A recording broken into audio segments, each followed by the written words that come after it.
ونشهد أن لا إله إلا الله وحده لا شريك له ونشهد أن سيدنا ومولانا محمدا عبده ورسوله صلى الله تعالى عليه وعلى آله وأصحابه وأزواجه وأتباعه وذرياته أجمعين أما بعد فأعوذ بالله من الشيطان الرجيم بسم الله الرحمن الرحيم كل نفس ذائقة الموت وإنما توفون أجوركم يوم القيامة فمن زحزح عن النار وأدخل الجنة فقد فاز وما الحياة الدنيا إلا متاع الغرور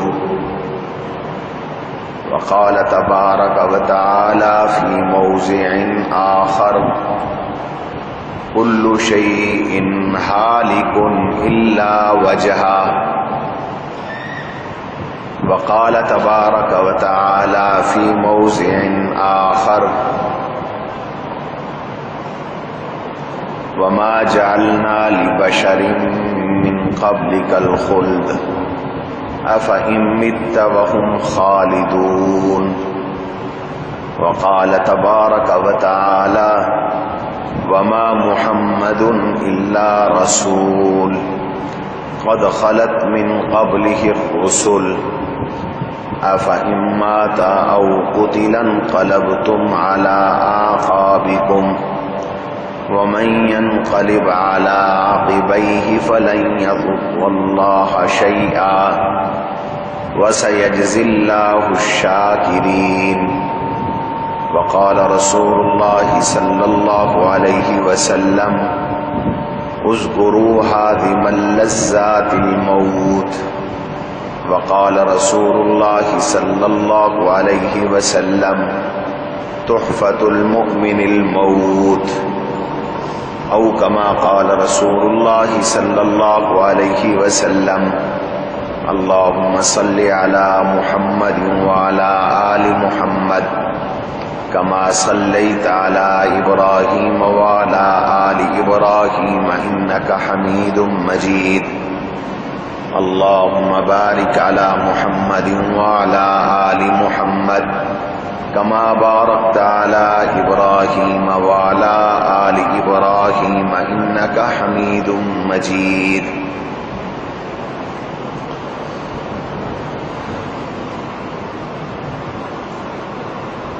عزیزان گرامی، سامعین ذی قدر،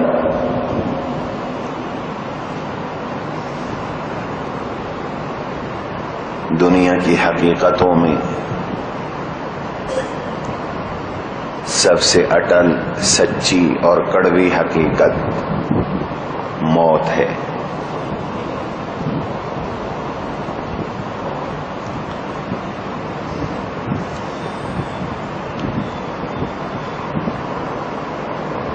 موت سے نہ کوئی بھاگ سکتا ہے، نہ کوئی موت کا انکار کر سکتا ہے، نہ کسی نے آج تک موت کا انکار کیا۔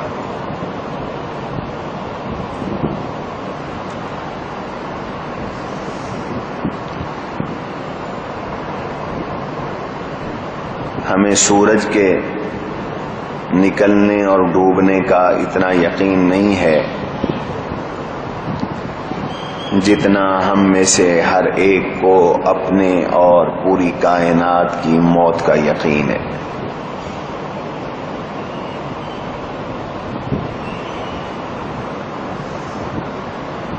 کل من علیہا فان وَيَبْقَى وَجْهُ رَبِّكَ ذُو الْجَلَالِ وَالْإِكْرَامِ۔ ایک اللہ کی ذات ہے جس پر موت نہیں ہے،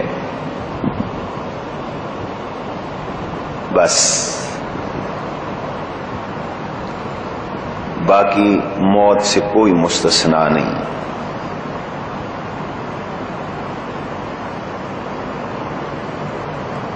نہ کوئی انسان مستثنا، نہ کوئی فرشتہ مستثنا۔ اس کی آواز ٹھیک کرو بھائی۔ نہ کوئی فرشتہ مستثنا، نہ کوئی جن مستثنا، حتیٰ کہ جو روح قبض کرنے والا فرشتہ ہے حضرت ملک الموت،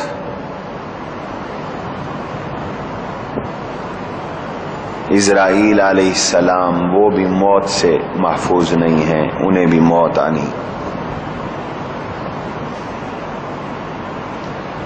اور تو اور خود موت کو بھی موت آئے گی۔ حدیث پاک میں ہے کہ روز محشر اللہ تعالی حساب و کتاب کے بعد موت کو ایک میڈھے کی شکل میں لائیں گے اور اس کو ذبح کر دیں گے، اور پھر اعلان ہوگا خلود فلا موتا،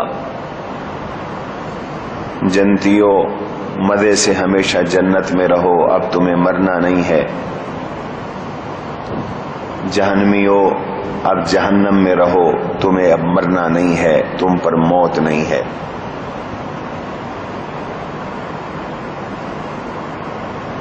آسمان، زمین، ملائک، جن، انس، نیک، بد، مومن، کافر، متقی، فاسق، فاجر، نبی، ولی، صحابہ، غوث، کتب، ابدال، کسی کو موت سے چھٹکارا نہیں۔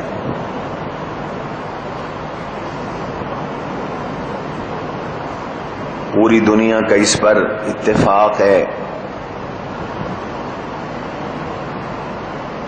سیدنا آدم علی نبینا وعلیہ السلام سے لے کر قیامت تک، اور اللہ کی ساری مخلوقات میں سب سے افضل ترین ذات،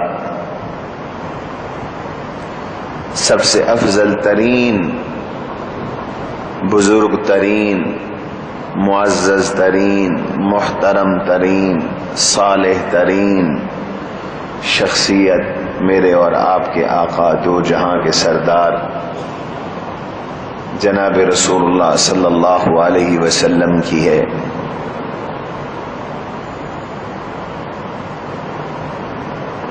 آپ بھی اللہ کے اس فیصلے سے محفوظ نہیں رہے،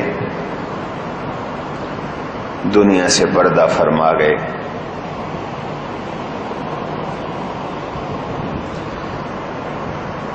موت کا یہ وعدہ حضور پہ بھی آیا، اس لیے کہا گیا لو کانت الدنیا تدوم لواحد لکان رسول اللہ فیہا مخلدا، اگر دنیا میں کسی نے ہمیشہ رہنا ہوتا تو دو جہاں کے سردار، اولین و آخرین کے سردار حضور نبی کریم صلی اللہ علیہ وسلم کا حق تھا آپ دنیا میں ہمیشہ رہتے۔ سیدنا علی المرتضی رضی اللہ تعالیٰ عنہ کی روایت ہے،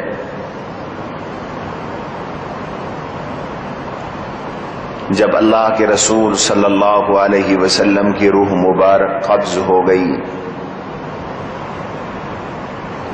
تو غیب سے کسی نے آواز دی، اور وہ آواز دینے والے حضرت خضر علیہ السلام تھے۔ آواز آ رہی تھی اور نظر نہیں آ رہے تھے،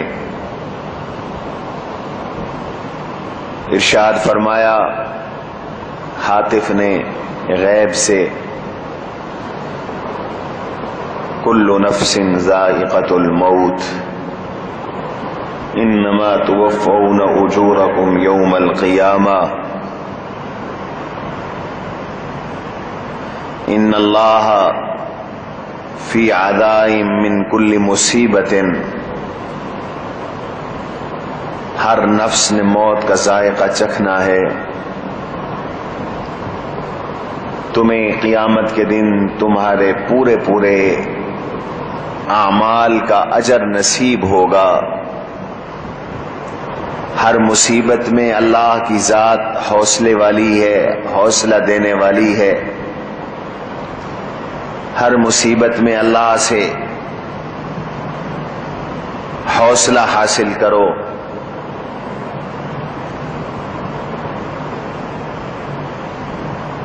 ان اللہ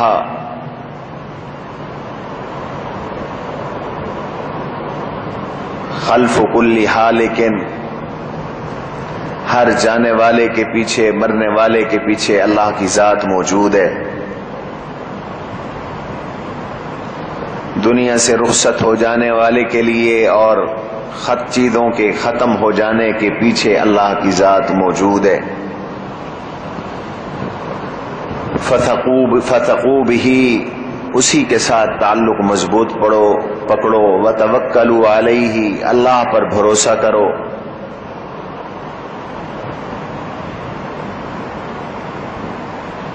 اللہ جل جلالہ کی ذات پر توکل کرو، اسی کے ساتھ اپنا تعلق مضبوط کرو۔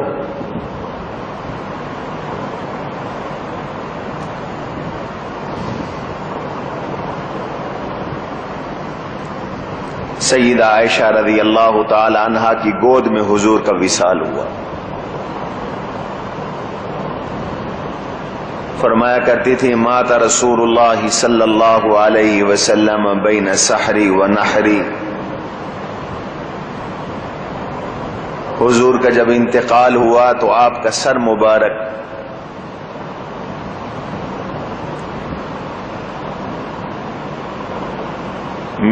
میرے سینے پہ تھا،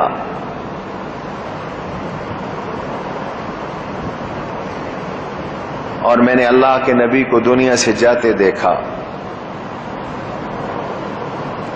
میں نے حضور کی جدائیگی کا صدمہ دیکھا، حضور کی جدائیگی کے صدمے کو دیکھنے کے بعد مجھے دنیا کی کوئی مصیبت نظر نہیں آتی، مجھے دنیا کا کوئی غم نظر نہیں آتا کہ حضور بھی دنیا سے چلے گئے، اس سے بڑا صدمہ اور کیا ہوگا۔ ابھی حضور علیہ الصلوۃ والسلام دنیا میں تھے اور موت کی تکلیف شروع ہو چکی تھی، بہت زیادہ کرب تھا، بہت زیادہ تکلیف تھی، موت کی سختی ہوتی ہے، موت کی شدت ہوتی ہے۔ تو آپ کی زبان اطہر سے یہ جملے نکلے، واہ کرباہ، واہ سیدہ فاطمہ رضی اللہ عنہا کی زبان سے جملے نکلے جب حضور علیہ السلام کی تکلیف کو دیکھا تو کہنے لگی واہ کربا اباہ، ہائے میرے ابا جان کی تکلیف، ہائے میرے ابا جان کی تکلیف، میرے ابا کتنی تکلیف میں ہیں۔ روایات میں آتا ہے کہ آپ صلی اللہ علیہ وسلم کے پاس پانی کا پیالہ تھا، آپ ہاتھ پانی کے پیالے میں بھگو کر اپنے آپ کو مل رہے تھے اور فرما رہے تھے الا ان للموت سکرات، الا ان للموت سکرات، موت کی سختی ہے، یاد رکھو موت کی سختی ہے۔ اس منظر کو سیدہ فاطمہ نے حضور کی لخت جگر نے دیکھا ہوگا تو پکار اٹھی، ہائے میرے ابا کی تکلیف۔ اللہ کے نبی علیہ السلام نے تسلی دی، فرمایا بیٹی لا کرب علی ابیک بعد الیوم، آج کے دن کے بعد تیرے ابے پر کبھی کوئی تکلیف نہیں آئے گی، دنیا سے جانے کے بعد تیرے ابے پر کوئی تکلیف نہیں آئے گی۔ موت لذتوں کو توڑ دینے والی ہے، موت خواہشات کو ذبح کر دینے والی ہے، موت گھروں کو ویران کر دینے والی ہے، موت دوستیوں کو توڑ دینے والی ہے، موت دولت کو، دنیا کو، منصب کو، جاہ کو، جلال کو، رعب کو فنا کر دینے والی ہے۔ موت تنہا کر دینے والی ہے، موت مٹی مٹی کر دینے والی ہے۔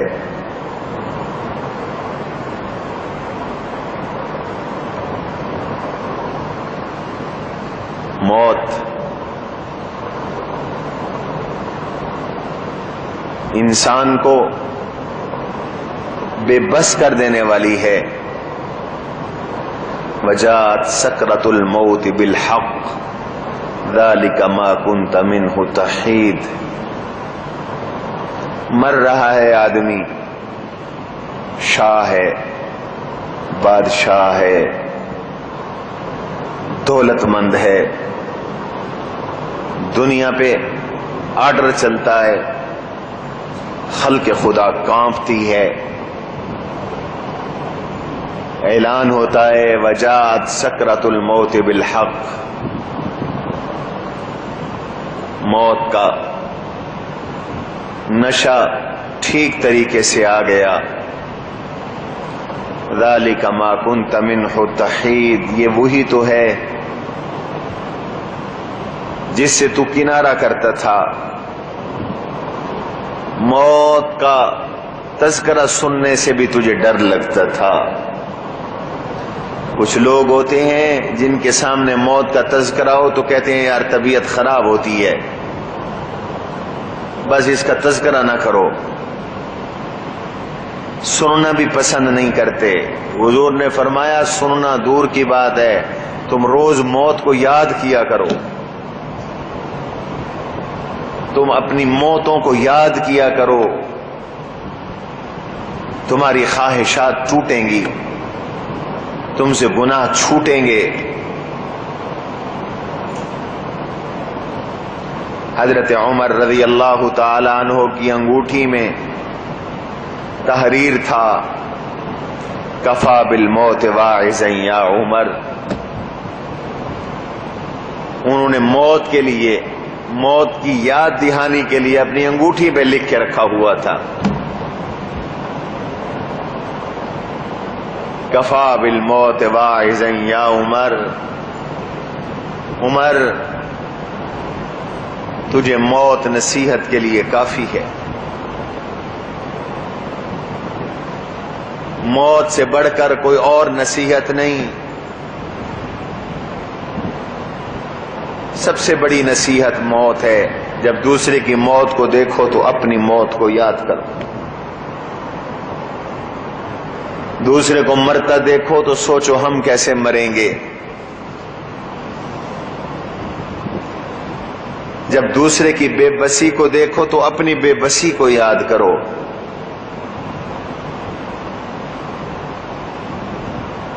آنے کی ترتیب ہے، جانے کی ترتیب نہیں۔ آتے ہوئے پہلے دادا آتا ہے، پھر باپ آتا ہے، پھر بچہ آتا ہے، لیکن جانے کی ترتیب نہیں۔ دادا بیٹھا ہوتا ہے، پوتا جا رہا ہوتا ہے، باپ موجود ہوتا ہے، جوان بیٹے کی لاش پڑی ہوتی ہے، بیمار بیچارہ چارپائی پہ کرا رہا ہوتا ہے، صحت مند قبر میں جا رہا ہوتا ہے۔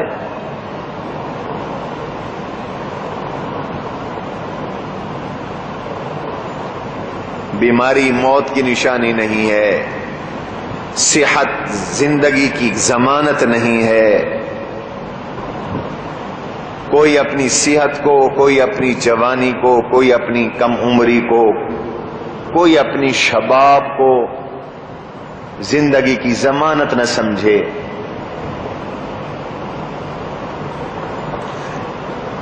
کوئی زندگی کی ضمانت نہ سمجھے. ان اللہ عندہ علم الساعہ،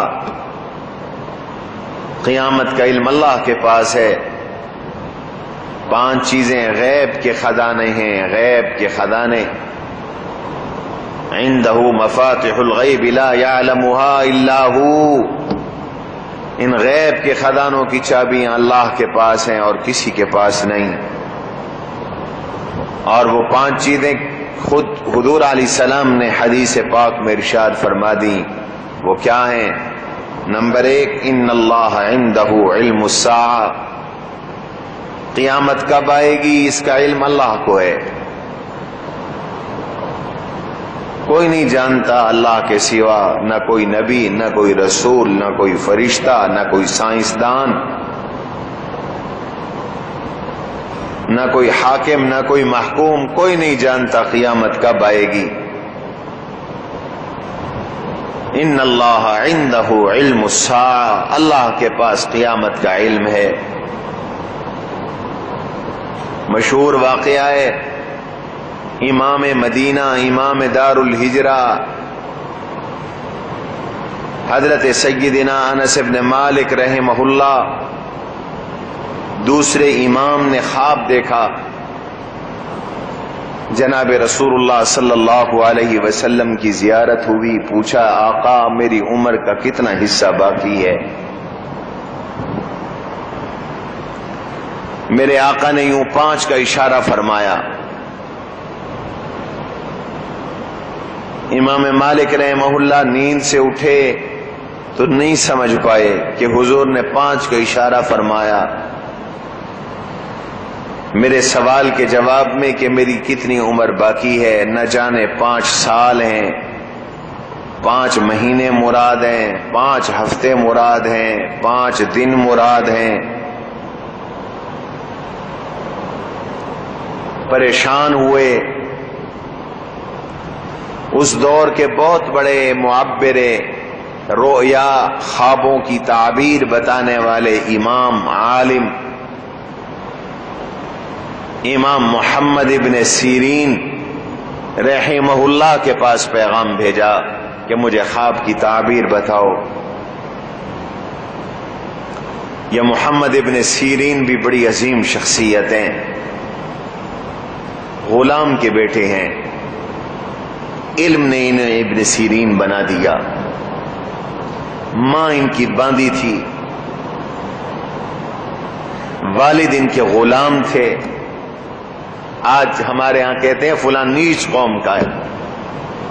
غلام سے بڑا نیچ اور کون ہوگا؟ ماں ان کی باندھی تھی، باپ ان کے غلام تھے. اور ان کی خوش قسمتی دیکھو، ان کی امی حضور علیہ السلام کی زوجہ محترمہ حضرت سیدہ ام سلمہ رضی اللہ تعالی عنہا کی خادمہ تھیں، باندھی تھیں. حضرت ام سلمہ کے گھر میں کام کاج کرتی تھیں. وہ کام کاج میں لگی رہتی اور یہ معصوم شیرخوار بچے یہ پڑے روتے رہتے. ایک دن یہ بہت رو رہے تھے اور ان کی امی کام میں مصروف تھی، مشغول تھی. تو ام سلمہ رضی اللہ عنہا سے رہا نہ گیا. سیدہ ام سلمہ رضی اللہ عنہا نے انہیں اٹھایا اور اٹھا کر اپنے سینے کے ساتھ لگایا اور ان کے منہ میں اپنا پستان دے کر ان کو دودھ پلا دیا. اللہ کا کرنا ایسا کہ دودھ بھی آ گیا، ورنہ تو عام طور پر دودھ نہیں ہوتا. سیدہ ام سلمہ رضی اللہ تعالی عنہا کا جو دودھ ان کے پیٹ میں گیا تو گویا حضور کی نسبت منتقل ہو گئی، وہ حضور کی اہلیہ تھی، وہ اللہ کے نبی صلی اللہ علیہ وسلم کی اہلیہ تھی۔ تو جب یہ اللہ کے نبی صلی اللہ علیہ وسلم کی اہلیہ کے رضاعی بیٹے بنے، حضور تو اس وقت دنیا میں موجود نہیں تھے، لیکن بہرحال نسبت تو حاصل ہو گئی، تو اس دودھ کا اثر یہ ہوا کہ ابن سیرین اپنے وقت کے بہت بڑے محدث، بہت بڑے فقیہ، بہت بڑے مجتہد، بہت بڑے معبر رؤیا اور بہت بڑے متقی اور بہت بڑے شیخ اور عالم، متبحر عالم بنے۔ ہماری حدیث کی کتابوں میں ابن سیرین کی روایات بھری پڑی، اور تعبیر رویا میں ان کا ثانی کوئی نہیں ہے۔ اللہ نے انہیں جو خوابوں کی تعبیر کا ملکہ دیا تھا وہ کسی اور کے پاس نہیں۔ یہاں تک کہ ان کے حالات میں لکھا ہے کہ ایک شخص آیا اور اس نے آ کر کہا، حضرت میں نے خواب دیکھا ہے، میری چارپائی کے نیچے آگ ہے۔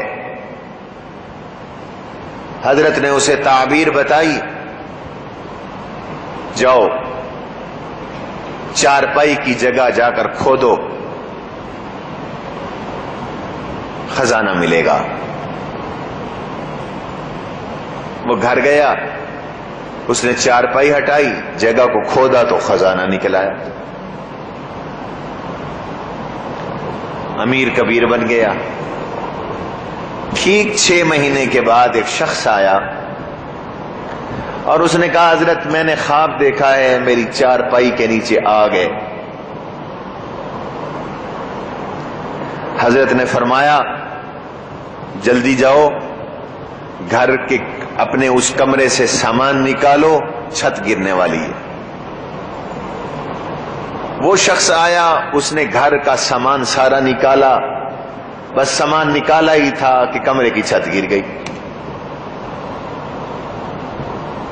شاگرد جو تھے انہوں نے عرض کیا، حضرت یہ کیا بات ہے؟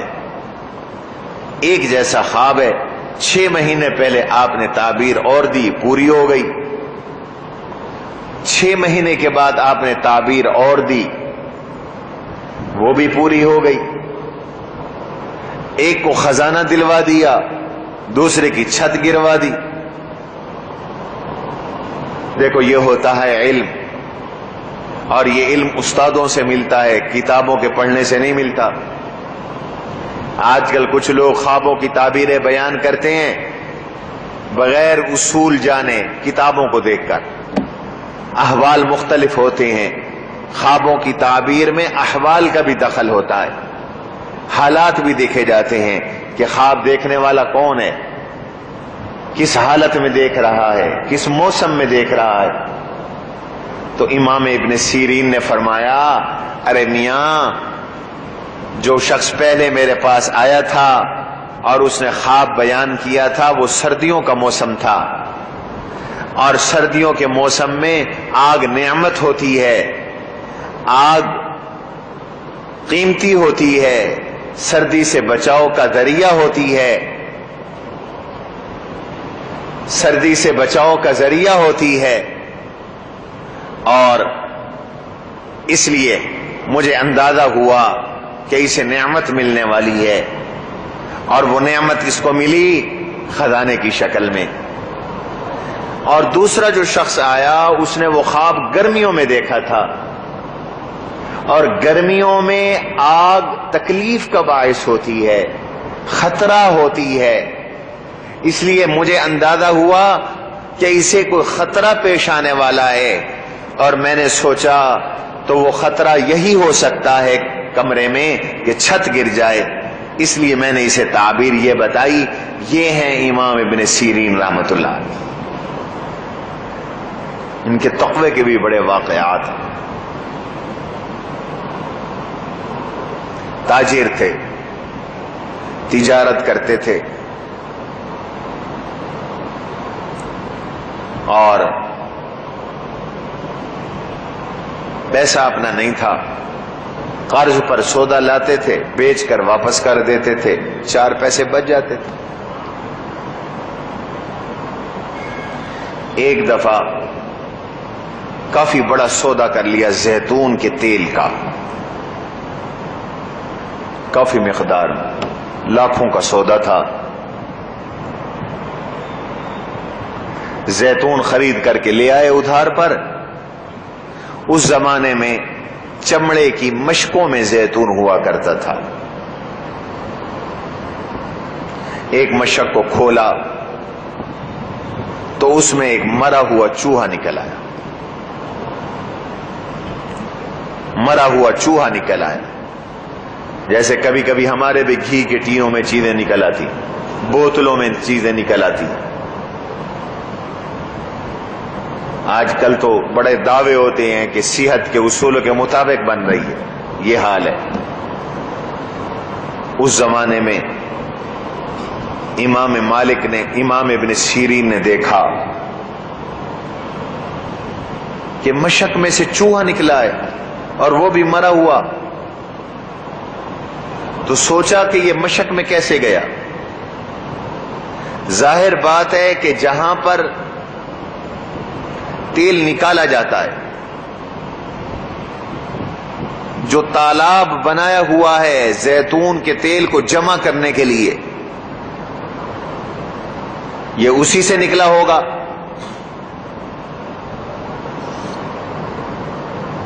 یہ اسی سے نکلا ہوگا، اور اس میں جب چوہا گیا تو وہ ناپاک ہو گیا۔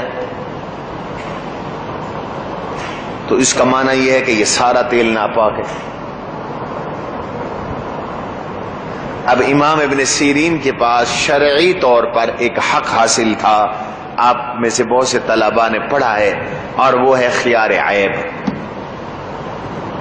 یہ حق حاصل تھا کہ یہ سودا عیب والا ہے، اور جب سودا عیب والا نکل آئے تو شریعت کہتی ہے پھر خریدنے والے کو اختیار ہوتا ہے، وہ چاہے تو واپس کر دے، پیسے لے لے۔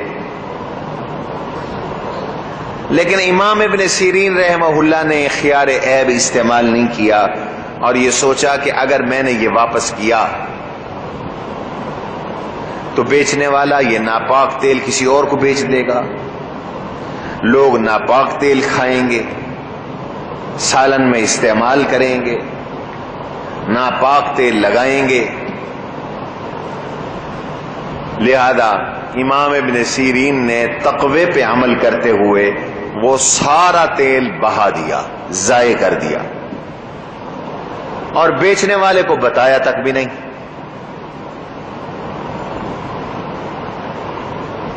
اب کچھ دنوں کے بعد وہ پیسے لینے آ گیا، پیسے تو تھے نہیں، وہ تو چیز بیچ کر پھر دیتے تھے، چیز خراب نکل آئی، نقصان ہو گیا۔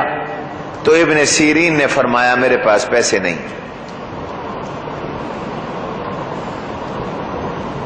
وہ کہنے لگے میرے پاس پیسے نہیں۔ اس نے عدالت میں جا کے مقدمہ دائر کر دیا اور یہ کہا کہ ابن سیرین میرے پیسے نہیں دیتے۔ یہ اسلامی نظام کی برکتیں ہیں، کوئی کسی کے پیسے کھا نہیں سکتا۔ یہ نحوست تو آپ کے اس نظام کی ہے نا کہ جہاں غریب بیچارے کا پیسہ رل جاتا ہے، عدالت بھی نہیں واپس کروا سکتی۔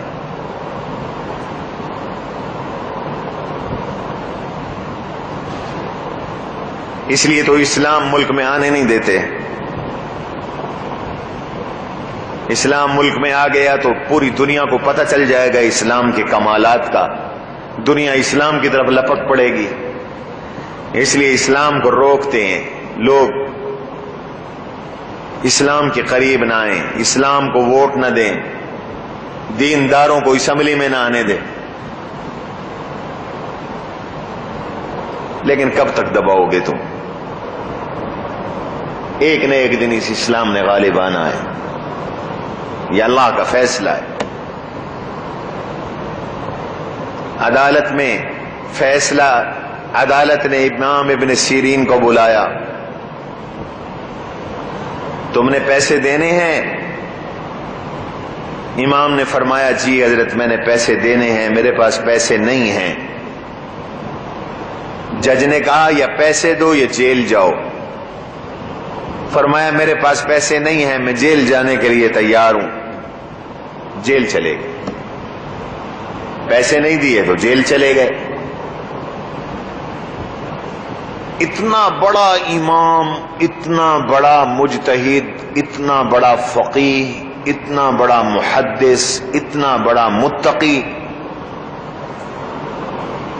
جب جیل میں گئے تو جیل والے بھی سارے حیران کہ اتنی بڑی شخصیت جیل میں آ گئی۔ تو جو جیل کا سپرنٹینڈنٹ تھا، جیل کا داروغہ تھا، اس نے کہا امام ابن سیرین کو کان میں آ کر، آپ جیسے نیک آدمی جیل میں ہیں، مجھے شرم آتی ہے، میں آپ کو اجازت دیتا ہوں کہ رات کے اندھیرے میں گھر چلے جایا کرو، صبح فجر کے بعد جیل میں واپس آ جایا کرو، کسی کو پتہ بھی نہیں چلے گا اور تمہاری بھی رات اور نیند سکون سے ہو جائے گی۔ اب اندازہ لگائیں کوئی میرے اور آپ جیسا ہوتا تو اس کا کیا رد عمل ہوتا۔ امام ابن سیرین نے فرمایا نہیں، ایسا نہیں ہوگا، میں کسی کے حق کی وجہ سے جیل میں آیا ہوا ہوں اور یہ اس کی حق تلفی ہے کہ میں جیل سے چلا جاؤں، میں نہیں جاتا۔ یہ تقوی کا عالم صرف یہیں تک محدود نہیں، آگے چلیں۔ اسی دوران امام ابن سیرین جیل میں تھے۔ امام ابن سیرین کے استاد اور حضور صلی اللہ تعالی علیہ وسلم کے خادم خاص حضرت سیدنا انس رضی اللہ عنہ کا انتقال ہو گیا، اور آپ جانتے ہیں کہ حضرت انس وہ صحابی ہیں جن کا لقب خادم رسول ہے۔ 10 سال کے تھے جب حضور مدینہ میں آئے اور انہوں نے 10 سال آقا کی خدمت کی، دن رات حضور کے گھر کا کام کرتے تھے، حضور کے گھر آنا جانا تھا، اور ان کی والدہ ایک لحاظ سے حضور کی محرم بھی تھی، ام طلحہ رضی اللہ عنہا غالبا۔ حضور کے گھر آتے جاتے تھے، گھر والیوں کے پاس بھی آتے جاتے تھے، کام کاج حضور کا کر رہے ہیں۔ ایسے فدا فی الرسول اور عاشق تھے کہ ایک مرتبہ ان کی امی نے پوچھ لیا کہاں جا رہے ہو؟ حضور کا کام جا رہا ہوں۔ کیا کام ہے؟ فرمایا اما انا فلا افشی سر رسول اللہ صلی اللہ علیہ وسلم، یہ حضور کا راز ہے، میں نہیں بتاؤں گا، یہ حضور کا راز ہے، میں نہیں بتاؤں۔ حضرت انس کا انتقال ہو گیا اور حضرت انس رضی اللہ عنہ نے یہ وصیت فرمائی کہ میرا جنازہ ابن سیرین پڑھائیں۔ اب ابن سیرین تو جیل میں، صحابی رسول خادم رسول کا جنازہ پڑا ہوا ہے۔ صرف یہ نہیں وصیت تھی کہ جنازہ پڑھائیں، یہ بھی وصیت تھی کہ میرا جنازہ بھی حضرت امام ابن سیرین پڑھائیں اور مجھے غسل بھی ابن سیرین دیں۔ نیک لوگوں کے ہاتھوں سے غسل مل جانا بھی سعادت ہوتی، مجھے غسل بھی ابن سیرین دے۔ موت کسی کو نہیں معاف کرتی۔ انس ابن مالک کا جنازہ پڑا ہوا ہے، وصیت پہ کیسے عمل ہو؟ ابن سیرین جیل میں ہیں، کیسے عمل ہو؟ لوگ گئے بادشاہ کے پاس، خلیفے کے پاس کہ صحابی رسول کا جنازہ پڑا ہے، وصیت پہ عمل کیسے ممکن ہو؟ آپ پروانہ جاری کریں، ابن سیرین جیل سے باہر آئیں اور آ کر غسل دیں، جنازہ پڑھائیں۔ خلیفہ وقت نے پروانہ جاری کیا رہائی کا، یہ پروانہ گیا ابن سیرین کے پاس اور اطلاع ملی ابن سیرین گھر پہنچا دو، ابن سیرین یہ جنازہ پڑا ہوا ہے، آؤ اور آ کر جنازہ غسل بھی دو، کفن بھی دو اور جنازہ بھی پڑھاؤ۔ ابن سیرین رحمہ اللہ کا جواب سنو، دل پہ ہاتھ رکھو. استاد کی محبت اپنی جگہ، صحابی رسول کی محبت اپنی جگہ، لیکن حقوق العباد اپنی جگہ. لوگوں آج بندوں کے حقوق کا ہم خیال نہیں کرتے، حقوق العباد اپنی جگہ. ابن سیرین نے فرمایا میرے استاد جی میرے سر آنکھوں پر، میں غم سے نڈھال ہوں، لیکن میں جیل میں کسی کے حق کی وجہ سے آیا ہوں. جب تک وہ حق والا مجھے اجازت نہیں دے گا میں جیل سے باہر نہیں آؤں گا، میں جیل سے باہر نہیں آؤں گا. لوگ اس حق والے کے پاس گئے اور اس کو جا کے منت کی.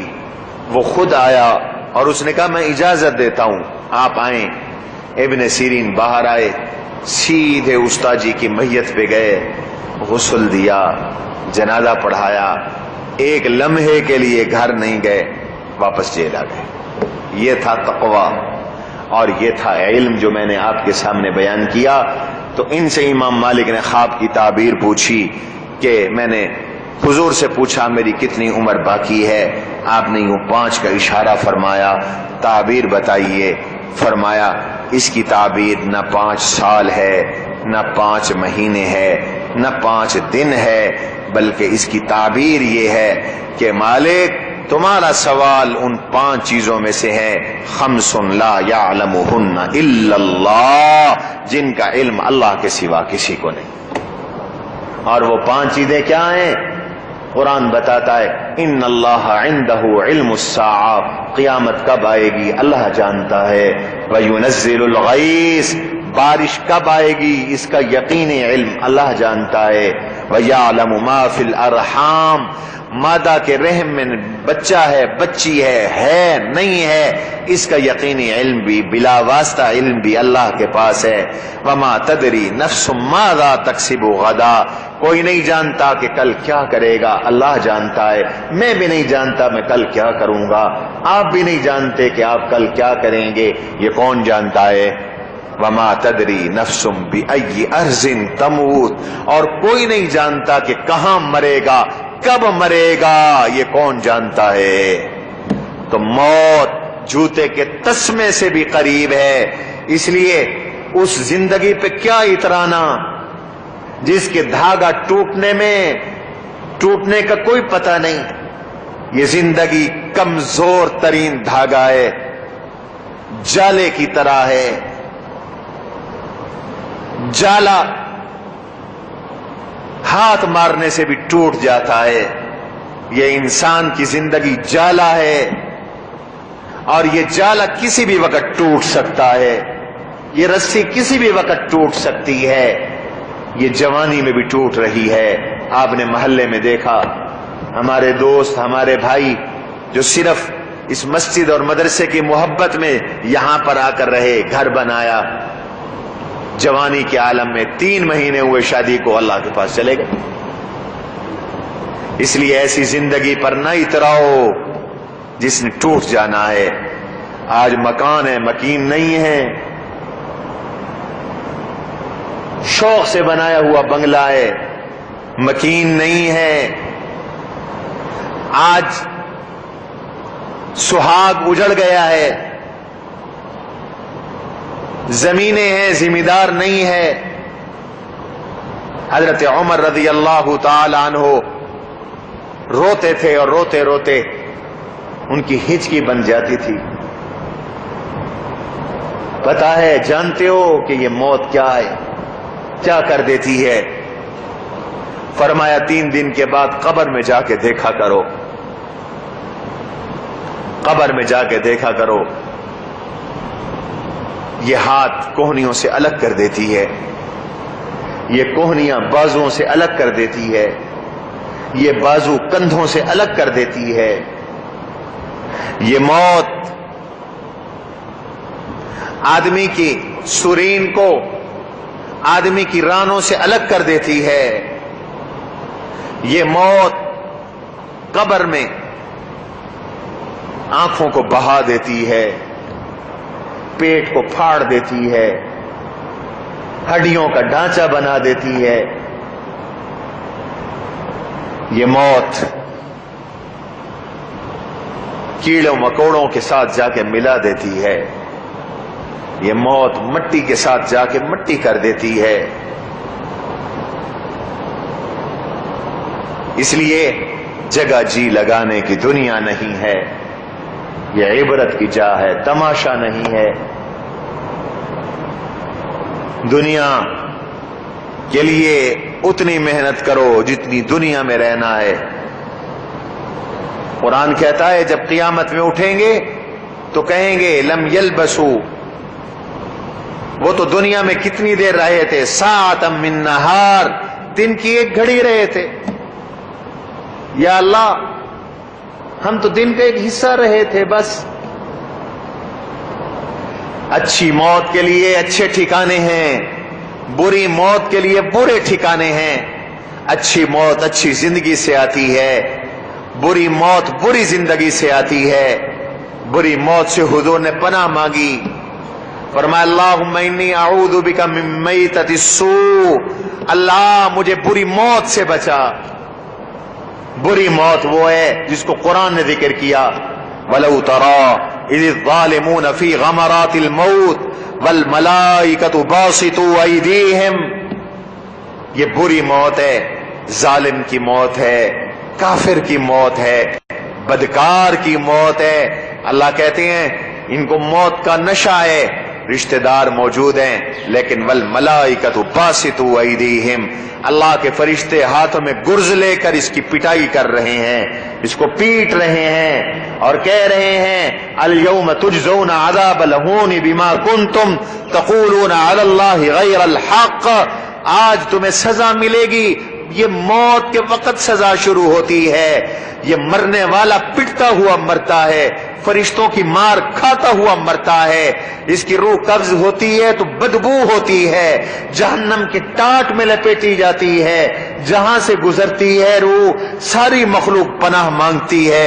حضور نے فرمایا کہ اگر اس کی بدبو کو کھول دیا جائے تو ساری زمین میں بدبو ہو جائے، لوگ بدبو سے بے ہوش ہو جائیں، اور یہ چیختا ہے چلاتا ہے لیکن اس کے چیخنے چلانے کا کوئی فائدہ نہیں۔ اور جو اچھی موت ہے یہ وہ مبارک موت ہے جس کے بارے میں اللہ نے قرآن کریم کے اندر فرمایا ہے یا ایتھا النفس المطمئنہ، مرنے والا مر رہا ہے، فرشتہ کہتا ہے ارجعی الی ربک، تجھے مبارک ہو، چل چل تیرا رب تیری انتظار میں ہے، فادخلی فی عبادی وادخلی جنتی، رب کہتا ہے آجا میرے بندوں میں، میرے نیک لوگوں میں شامل ہو جا، میری جنت تیرے لیے تیار ہے، جنت میں آجا۔ پھر اس کی روح قبض کر کے جنت کے ریشمی غلاف میں لپیٹی جاتی ہے، اور وہ اتنا خوشبودار ہوتا ہے کہ اگر اس کی تھوڑا سا ٹکڑا بھی زمین میں کھل جائے تو اس کی خوشبو سے پوری روح ارض معطر ہو جائے، اور اس کی روح کو اس ریشم کے غلاف میں لپیٹ کر لے جاتے ہیں۔ اور مرنے والے کو اتنی تکلیف ہوتی ہے جیسے چیونٹی کے کاٹنے سے تکلیف ہوتی ہے، جیسے سوئی کے چبھنے سے، انجیکشن کی سوئی کے چبھنے سے تکلیف ہوتی ہے، اور پھر وہ روح اللہ کی طرف، آسمانوں کی طرف اٹھتی ہے، اور آسمانوں پہ استقبال ہوتا ہے، اور پھر اللہ تعالی اس کو اعلی مقام عطا فرماتے ہیں، جنات عطا فرماتے ہیں۔ یہ اچھی موت ہے۔ اللہ مجھے آپ کو موت کی تیاری کی توفیق نصیب فرمائے، اور موت کو یاد رکھنے کی توفیق نصیب فرمائے، اور ہمارے موتا کی مغفرت فرمائے۔ وما علینا الا البلاغ۔